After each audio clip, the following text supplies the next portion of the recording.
Friends, welcome back to my channel. কেমন আছো তোমরা সবাই? আশা করব অনেক ভালো আছো। আমরা অনেক ভালো আছি। আজকে মা বাড়িতে তৈরি করবে নিরামিষ সুজির পোলাও। এই রেসিপিটা তৈরি করতে আমাদের লাগবে আলু, টমেটো, গাজর আর কাঁচা লঙ্কা। এই রেসিপিটা তৈরি করার জন্য আমরা এখানে নিয়েছি আলু। একটা আলুকে ছোট ছোট করে লুডুর ছক্কার মতন করে কেটে নিয়েছি। তার থেকেও ছোট একটি গাজরকে টুকরো করে নিয়েছি। আর লাগবে লঙ্কা কুচি, আর নিয়েছি এক টুকরো আদা ছাড়িয়ে নিয়েছি। এবার একটি কড়াই বসিয়ে প্রথমে কড়াইটাকে গরম করে নিতে হবে। ওর মধ্যে দিতে হবে 1 চামচ ঘি, আর নেব আমরা 250 সুজি। হালকা করে ভেজে নেব।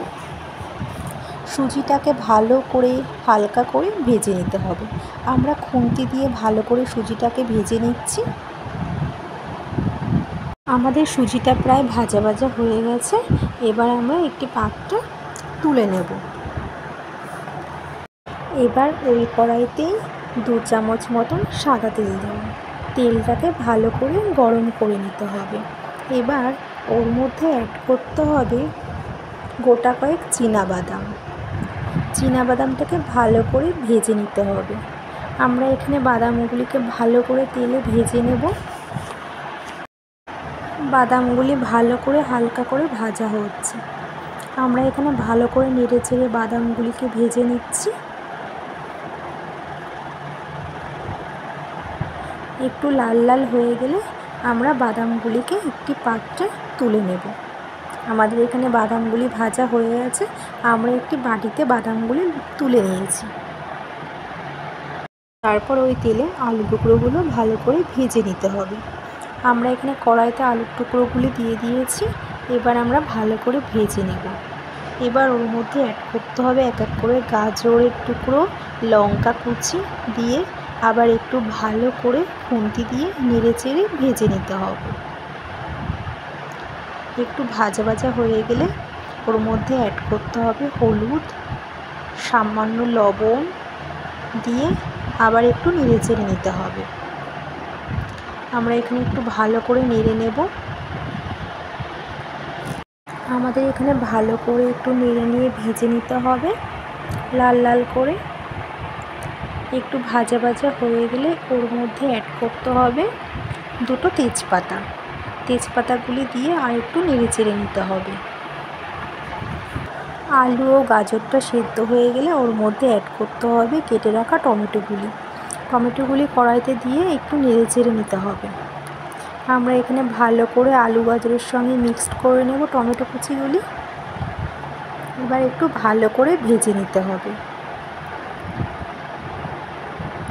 হালকা ভাজা ভাজা হয়ে গেলে এর মধ্যে অ্যাড করতে হবে সামান্য আদা কুচি। আমরা এখানে সামান্য আদা কুচি দিয়ে এবার একটু ভালো করে নেড়ে চেড়ে নেব।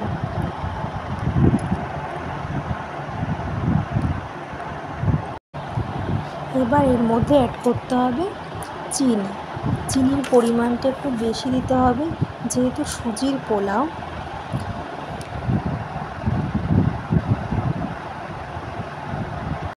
সুজির পোলাওয়ে ঝাল মিষ্টি সমান দিতে হবে। আমরা এখানে ঝাল মিষ্টি সমান দিয়েছি। তারপর ভালো করে ভেজে নিতে হবে। আমরা এখানে ভালো করে ভেজে নিয়েছি। ভাজা সুজি ওর মধ্যে আস্তে করে দিয়ে দিতে হবে।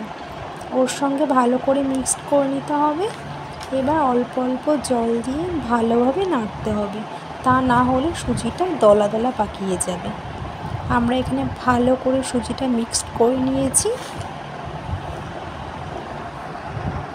সুজি যখন জলটা শুকিয়ে ঝরঝরে হয়ে যাবে তখন 2 চামচ ঘি দিয়ে ভালো করে মিক্সড করে নামিয়ে ফেলতে হবে। আমরা এখানে সুজিটাকে ভালো করে নেড়ে নেব। এবার এর মধ্যে অ্যাড করতে হবে যে বাদামগুলি ভেজে রেখেছিলাম, ওর মধ্যে আস্তে করে দিয়ে দিতে হবে। এবার ভালো করে আর একটু খুন্তি দিয়ে নেড়ে নিতে হবে। এমনভাবে নাড়তে হবে যেন দলা না পাকায়। একটু ঝরঝরে মতন করতে হবে, যেহেতু সুজির পোলাও। আমরা এখানে খুন্তি দিয়ে একটু ভালো করে নেড়ে নিয়েছি।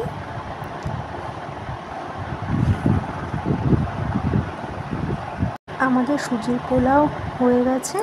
এবার আমরা একটু বলে নামিয়ে ফেলবো পোলাওটিকে। এই ছিল আজকে আমাদের রেসিপি, নিরামিষ সুজির ঝাল পোলাও। এই রেসিপিটা আপনারা নিরামিষের দিন খেতে পারেন।